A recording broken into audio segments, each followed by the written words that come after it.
Pessoal, a gente conversou sobre formas e formalidades testamentárias, agora a gente precisa conversar sobre o conteúdo do testamento. Tá? Claro, a gente conversou desde a primeira aula que por testamento eu posso fazer duas espécies de disposição, ou duas espécies de cláusulas. Primeira coisa, tá? O testamento, ele é um ato só, um negócio jurídico apenas, mas ele pode ter um ou vários conteúdos. Cada um dos conteúdos do testamento é uma cláusula testamentária, uma disposição testamentária. Tudo bem? O testamento, claro, pode ter uma cláusula só, ou o testamento pode ter várias cláusulas, uma conversa com a outra, mas não necessariamente uma depende da outra. Tudo bem? Então, se eu faço o testamento nomeando Cristina como minha herdeira, deixando meu apartamento para o Eric e dizendo que o Erval vai ser meu testamenteiro, eu tenho um testamento, mas dentro desse testamento eu tenho 3 cláusulas. Tudo bem? Pode ser que a Cristina seja testemunha do testamento, né? O que significa dizer que ela não poderia ser designada como herdeira, e o que significa dizer que, consequentemente, aquela disposição em que eu a nomeei como herdeira é uma disposição nula, inválida, como a gente já conversou.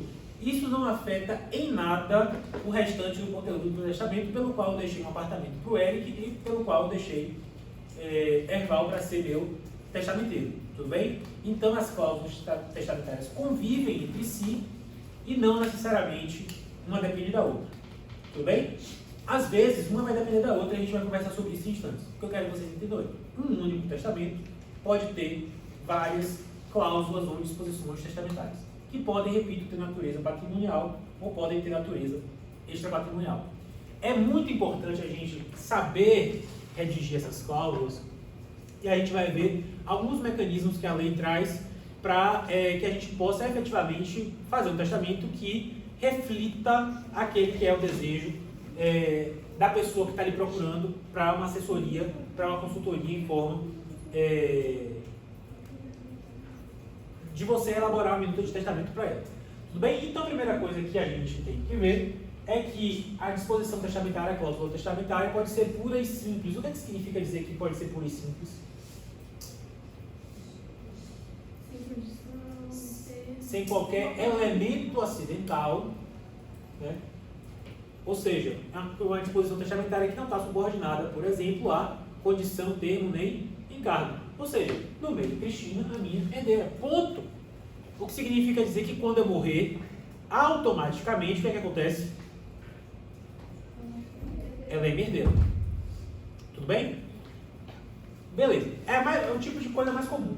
Só que às vezes isso não reflete a vontade do testador. Por quê? Porque às vezes o testador quer estabelecer uma condição para o sujeito ser herdeiro ou legatário. Eu posso fazer uma disposição testamentária condicional? Posso, tanto com condição suspensiva quanto com condição resolutiva. Qual é a diferença de condição suspensiva e condição resolutiva? A condição suspensiva suspende, o que significa dizer que o sujeito não vai receber o benefício testamentário, seja a herança, seja o legado, até que a condição se cumpra.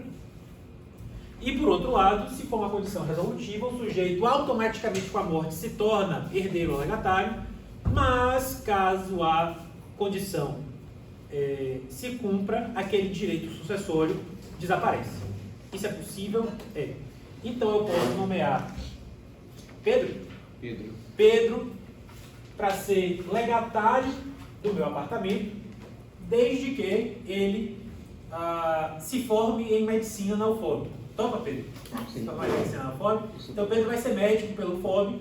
Se ele se formar em medicina pelo UFOB, é uma condição, né? A gente não sabe se vai acontecer ou não. Se ele se formar em medicina pelo UFOB, se cumpre a condição e, portanto, ele recebe o apartamento que eu deixei no testamento. Pode ser uma forma de fazer o quê? Estimular que aquele potencial herdeiro ou legatário cumpra determinadas coisas da vida. Mas, por outro lado, eu posso dizer que, caso Lara abandone o curso de Direito na UFOB, ela vai perder, sei lá, a casa que eu deixei para ela. Uma condição resolutiva. Quando eu morrer, ela recebe a casa, mas se ela largar o curso de Direito, ela perde aquele bem que eu deixei para ela. Tudo bem? Uma condição resolutiva. Se não for possível cumprir por um motivo de força maior, por exemplo, o juiz pode ainda assim julgar o pedido? Não, porque nesse caso o que acontece nesse caso é a frustração da condição. Eu falo assim, por exemplo, a pessoa coloca que João só vai receber aquilo se ele cumprisse isso no momento do velório. Algo voltado, por exemplo, ao velório. Só que vamos supor, infelizmente, a pessoa morreu num acidente tão traumático, por exemplo, na época da Covid, que não tinha como ter velório. É a frustração da condição. Aí ele deixa de receber por algo que não foi culpa dele. Exatamente. Mesmo. A única hipótese em que há uma ficção jurídica pela qual a condição não se verificou, mas a gente finge para o direito por uma ficção, finge que ela aconteceu, é uma situação que está prevista lá na parte geral, que fala assim: bora, se a condição é um elemento futuro e incerto, a gente não sabe se vai acontecer ou não, e pode ser que não aconteça. E se não acontecer, vai ser frustrada a condição, e se ela for suspensiva, a pessoa nunca vai adquirir o direito, se ela for resolutiva, a pessoa nunca vai perder o direito. Tudo bem? Frustração da condição. Mas o código tem uma regra que fala assim: caso haja a frustração maliciosa da condição por atuação dolosa de alguém, ou caso o evento ocorra também por atuação maliciosa de alguém, a gente finge que a condição não foi frustrada. Entendeu? Ou seja, o que o código fala faz parte da vida a condição ser frustrada, faz, e tem consequências para isso. Mas caso haja frustração da condição por atuação maliciosa de alguém, tem essa ressalva, atuação maliciosa de alguém, aí por ficção jurídica a gente reputa como verificada ou não verificada em razão dessa atuação maliciosa de alguém. Nesse caso específico. Nos outros, é do jogo a frustração da condição. Tudo bem? Estou falando disso porque já vi em casos concretos o sujeito deixar patrimônio para a viúva, condicionando ela a não se casar novamente.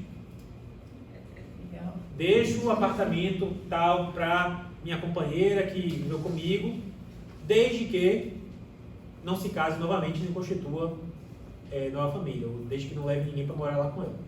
Já vi caso assim. A pergunta é possível juridicamente uma condição assim?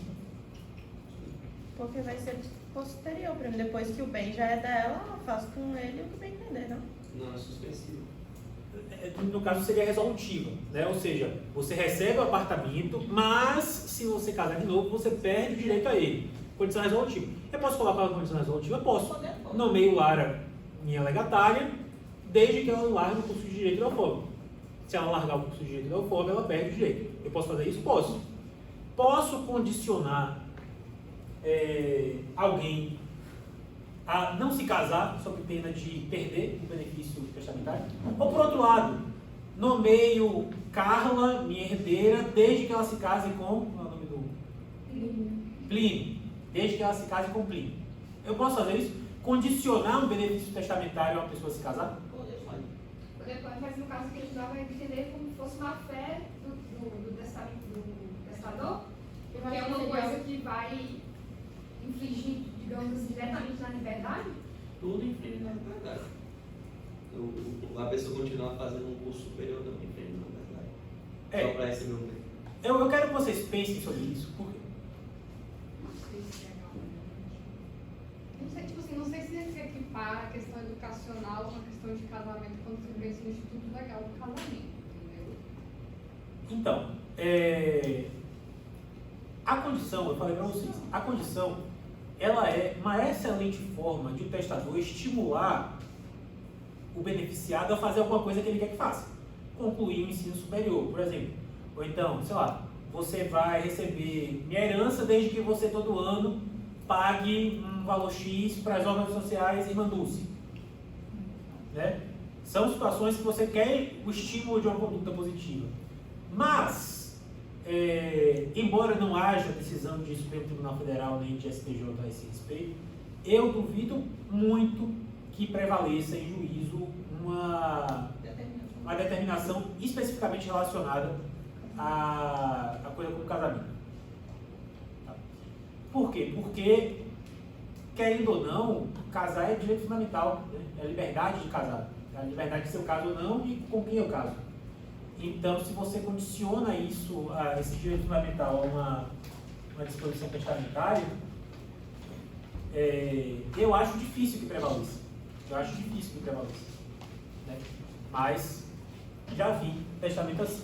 Não sei se vai prevalecer. Né?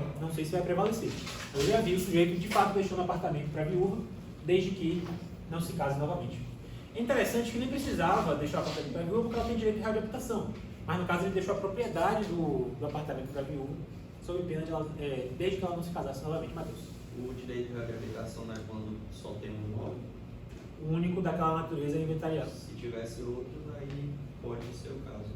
Outra coisa, não acredito que seja uma restrição de direitos tão grave, porque se a pessoa não quiser, se ela quiser se casar, ela só vai perder o direito também. Sim, perde. E casa. Não é tão grave, tem um apartamento que vale 1 milhão e meio. Barreiras é um mercado imobiliário inflacionadíssimo. Professor, assim, aqui nós estamos falando de relações de casamento. Mas se, por exemplo, a pessoa é testemunha de Jeová e condiciona que aquele indivíduo não possa receber transfusão sanguínea de corpo, por exemplo, você já está infringindo a questão de saúde e a questão de liberdade religiosa.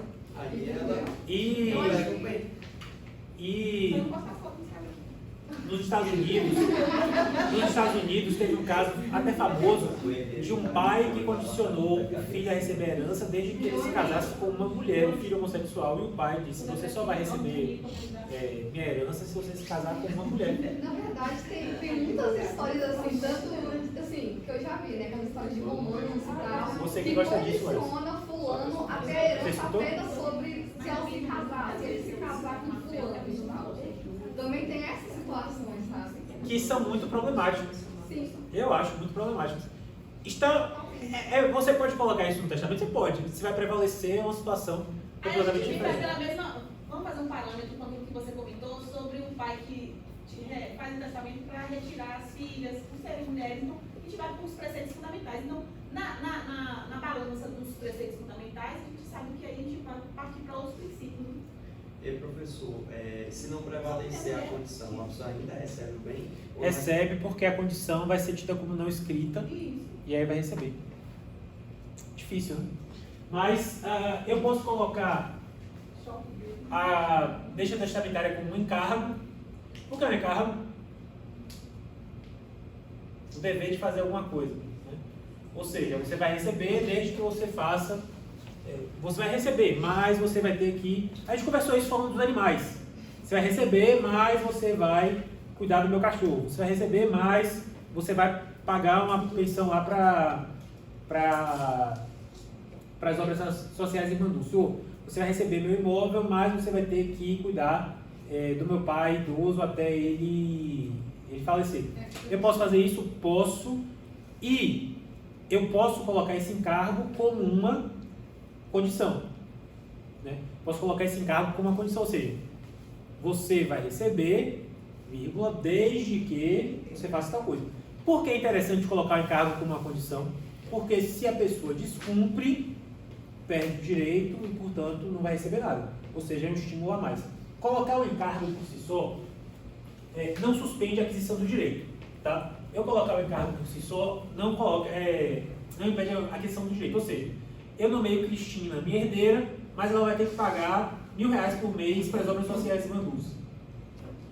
Dessa forma como está redigido, ela vai receber e não está condicionada a pagar. Ela tem que pagar, é uma obrigação que eu impus a ela, mas não está condicionando o recebimento a pagar. O que é que isso significa? Significa que se ela descumprir, vão ter ou meus herdeiros, ou o testamenteiro, eventualmente até a pessoa que seria beneficiada, as obras sociais em Mandus, o Ministério Público, vão ter que executar ela para ela cumprir.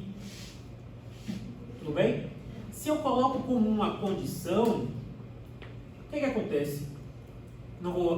Posso até executar, tudo bem, mas ela tem um estímulo a mais para cumprir. Por quê? Porque ela sabe que se descumprir, ela não vai ter mais direito àquele benefício que eu deixei para ela.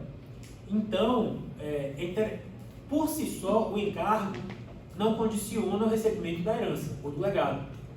Mas se você, fazendo o testamento, coloca aquele encargo como condição, você tem uma certeza maior de que aquilo que você quer que seja cumprido, efetivamente, seja cumprido. Por quê? Porque a pessoa sabe que se descumprir, não vai ser só executada. Executada no sentido de processo de execução.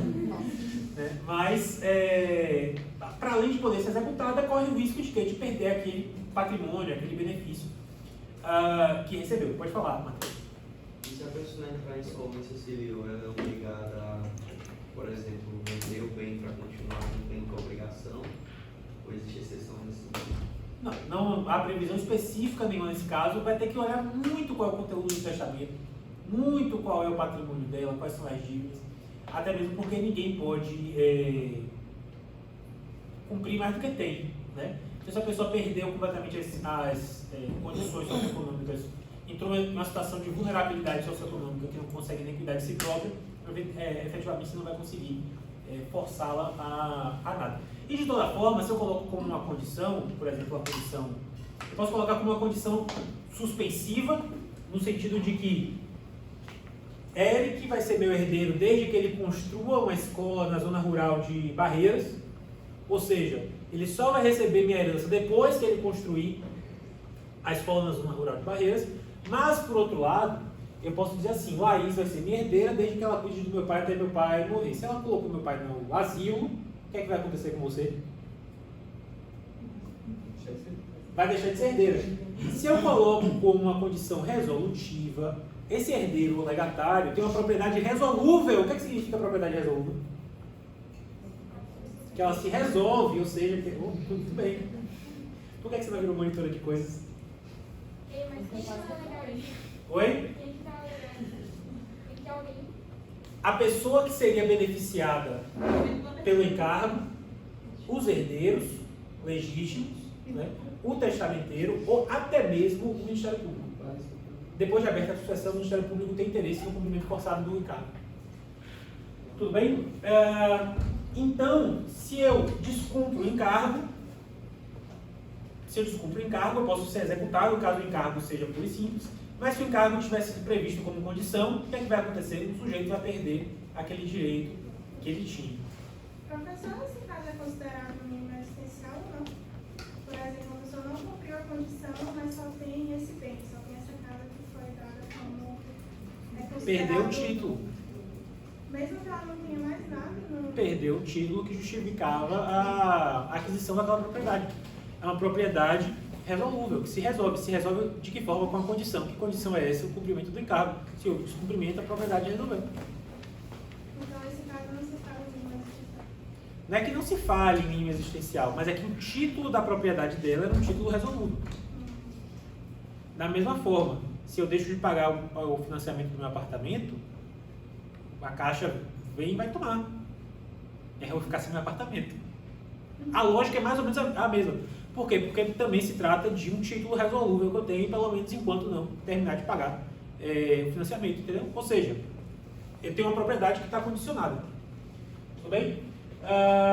E aqui a gente tem uma situação que o código proíbe que seja nomeado herdeiro a termo. O que significa nomeação de herdeiro a termo? Por um determinado período de tempo. Né? O código proíbe. O que é... Bora lá. Por que será que o código proíbe que eu coloque assim? Nomeio Laís para ser minha herdeira por 10 anos. Ou então nomeio Larissa para ser minha herdeira a partir de 10 anos depois da minha morte. Por causa da finitude da propriedade, ele não pode dispor a propriedade para si. A lógica não é essa. De fato, existe o chamado princípio da proibição da perpetuidade. Eu não posso determinar de forma perpétua o que vai ser feito com o meu patrimônio, tá? Mas, não é isso, porque, querendo ou não, 10 anos. Não é porque eu não posso nomear você minha herdeira por ser 10 anos, ou só daqui a 10 anos que ela vai ser minha herdeira. Por que ele vai ficar tomando conta desses bens? O processo vai se estender. Mas pare e pense, e com a condição também? Bora lá. Nos debates legislativos, do Código de 16, né, porque no de 2002, praticamente o livro de sucessões na pobre mal feito do Código de 16, a lógica toda foi, vamos tentar ter o máximo possível de segurança jurídica. Ficaria muita insegurança jurídica caso alguém fosse ser proprietário da herança por 10 anos ou por 20 anos.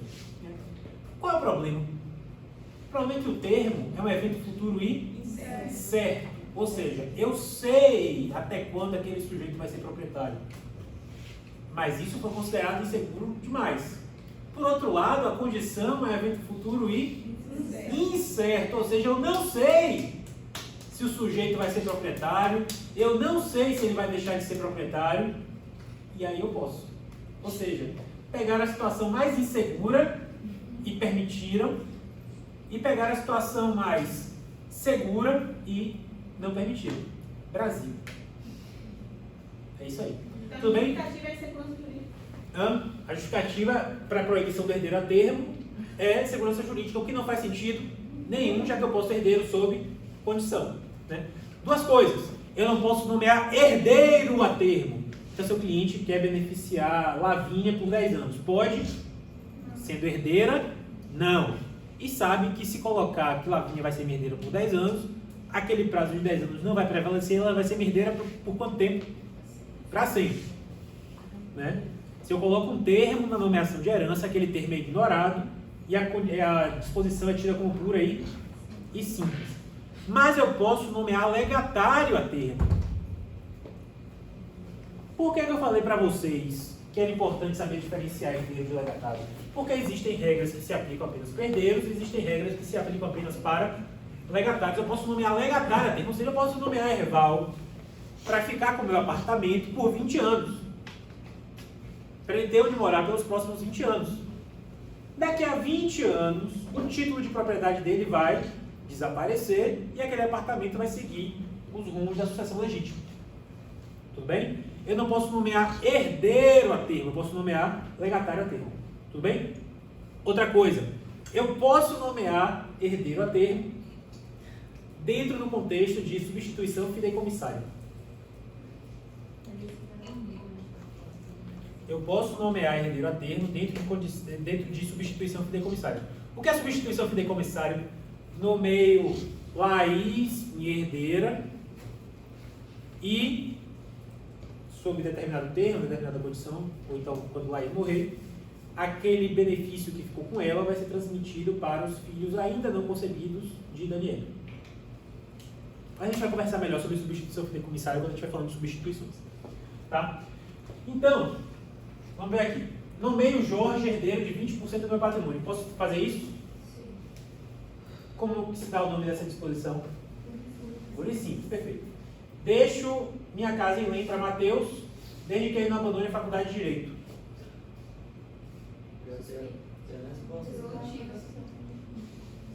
Condição resolutiva, né? Isso significa o quê? Que se Mateus abandonar a faculdade de Direito, o que é que vai acontecer com aquele legado que eu fiz para ele? Vai para os herdeiros. Nesse caso aqui vai seguir a sucessão legítima, né? Ou seja, eu enquanto testador, eu tenho interesse que Mateus termine a faculdade de Direito. Tudo bem? Vou estimulá-lo a terminar a faculdade de Direito de que forma? Ele sabendo que caso ele abandone a faculdade de Direito, ele vai perder aquilo que ele recebeu. Tudo bem? Deixo 10% dos meus bens para a Érica se ela entrar na faculdade de Medicina. O que significa dizer o quê? Que o bem está suspenso para ela entrar na faculdade de medicina. Ela, quando eu morri, ela ainda não é minha herdeira. Ela só vai ser minha herdeira quando? Deixo meu apartamento em Barreiras para Marília, desde que ela concorde em permanentemente hospedar meu pai enquanto ele for vivo. Isso aqui é o quê? Um encargo. Né? Aqui esse encargo, pela linguagem empregada, está sendo utilizado como condição ou não? Sim. Por que é importante prestar atenção na linguagem que a gente usa no testamento? Porque as consequências são muito diferentes. Veja aqui, deixa um apartamento para Barreiras, em Barreiras para Marília, desde que, ou seja, isso aqui é uma. Mas se eu tivesse utilizado uma linguagem um pouco diferente, deixa um apartamento em Barreiras para Marília, mas ela vai ter que hospedar permanente meu pai. Eu estou colocando como uma condição? Não. Qual é a diferença? A diferença é que nesse caso aqui, se ela colocar meu pai no asilo, o que é que vai acontecer com o benefício que ela recebeu? poderá ser extinto. Né? Poderá ser extinto por quê? Por descumprimento da condição. Condição essa que é o encargo, é algo que ela tem que fazer. Mas se eu tivesse colocado apenas como encargo, sem colocar como condição, ia poder revogar, não sei o termo certo não é revogar, mas ela deixar de receber esse patrimônio? Teria que acontecer o quê? Alguém teria que executá-la para obrigar o cumprimento forçado daquele encargo, aplicando, por exemplo, multa diária em caso de descumprimento. Tudo bem? Por isso que a linguagem empregada é imprescindível. E deixo o meu carro para a Maraísa, pois é com ele que ela veio trabalhando por Uber, por certo motivo, uma disposição por certo motivo também. É que nem a linguagem lá da Érica, basta que ela entre na faculdade, né? Exatamente. Não precisa que ela conclua. Foi isso que aconteceu. Só faz a matrícula e É por isso que a gente precisa ter cuidado com aquilo que a gente... Por quê? Porque depois você já está morto, você não vai ter como esclarecer, né? Dizer, não é bem isso que eu queria, não queria só que entrasse, queria que concluísse. Pois é. Nomeio Gustavo herdeiro de 20% do meu patrimônio por 20 anos. Isso aqui é o quê? Estou nomeando herdeiro. Já está aqui, né? Herdeiro. Não ia perguntar herdeiro ou legatário. Herdeiro. Estou nomeando herdeiro de que forma? Posso? Não. Então vai acontecer o que com o Gustavo? Eu ignoro por 20 anos. Ignoro por 20 anos e Gustavo é herdeiro de 20%. Nomeio um herdeiro de 10% do meu patrimônio 5 anos após a minha morte. Isso aqui é o quê? É termo, só que aqui é termo resolutivo, né? Porque eu queria que depois de 20 anos ele perdesse. Aqui é termo suspensivo. Por quê? Porque eu quero que ele espere 5 anos até se tornar herdeiro. Posso fazer isso? Isso significa o quê? Na prática, que assim que eu morrer, Luan já vai ser meu herdeiro. Eu vou ignorar os 5 anos após a minha morte. Deixo minha casa para Maiara por 4 anos. Isso aqui é o quê? Eu posso deixar a casa para ela só por 4 anos? Se é legado, eu posso. Por que eu falei lá atrás que a gente precisa saber diferenciar herdeiro de legatário? Porque aqui pode, aqui não. Né? Inclusive, na prática, vocês vão ver, vocês não vão fazer isso porque vocês são profissionais inteligentes, brilhantes e técnicos. Mas vocês eventualmente vão se deparar com um cidadão que vai fazer assim: nomeio Maiara herdeira da minha casa por 4 anos. Maiara é o quê? Legatária, porque não importa o nome que o testador dá. O testador é ignorante, leigo, ignorante no sentido de que ignora o termo técnico. O que importa é o conteúdo da deixa. E a deixa, se é uma casa, não é herança, é o quê? Legado. E, portanto, pode ser por prazo limitado. Deixo minha casa para Maiara pela duração do curso superior que ela está fazendo. Alguma coisa assim, tudo bem? E aí ela vai se tornar estudante profissional, nunca vai se formar, vai ficar 15 anos na universidade, sem nunca jubilar, e é isso aí. Deixo minha parte disponível para Simone por 20 anos. Depois desse prazo, os bens devem ser transmitidos à prole ainda não concebida de Simária. Isso aqui é o quê? Substituição fideicomissária, que está o benefício do fiduciário. Quem é o fiduciário? Que recebe em primeiro lugar. A gente vai conversar melhor sobre isso falando de fideicomisso. Fiduciário é que recebe em primeiro lugar. O direito do fiduciário está subordinado a quê aqui?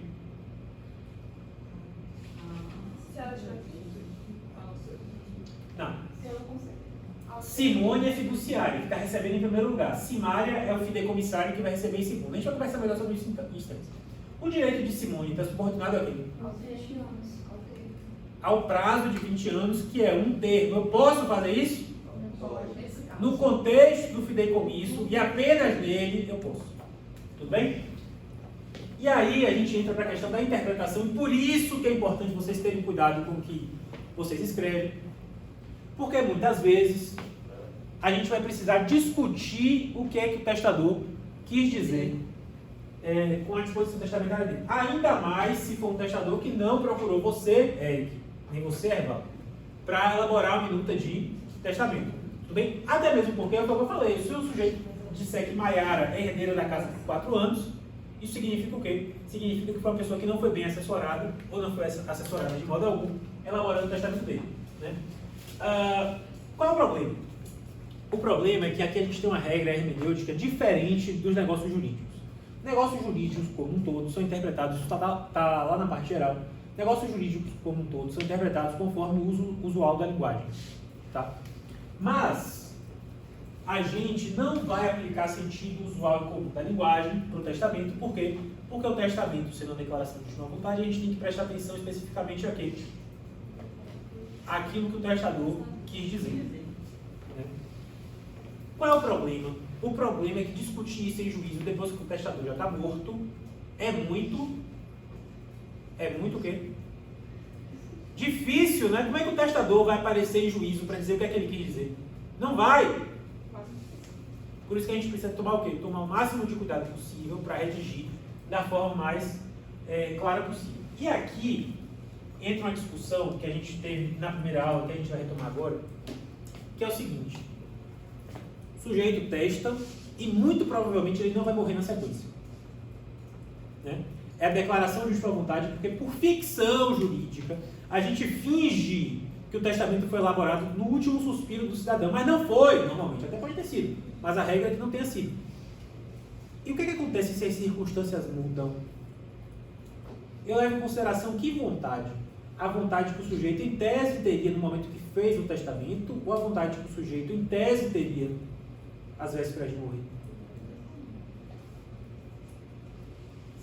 Se muda. Mas, se eu finjo que é a última vontade dele, está percebendo porque é difícil? Porque as vontades podem ter sido alteradas, gente. Então, Você teria essa possibilidade de modificar o testamento. sim e não.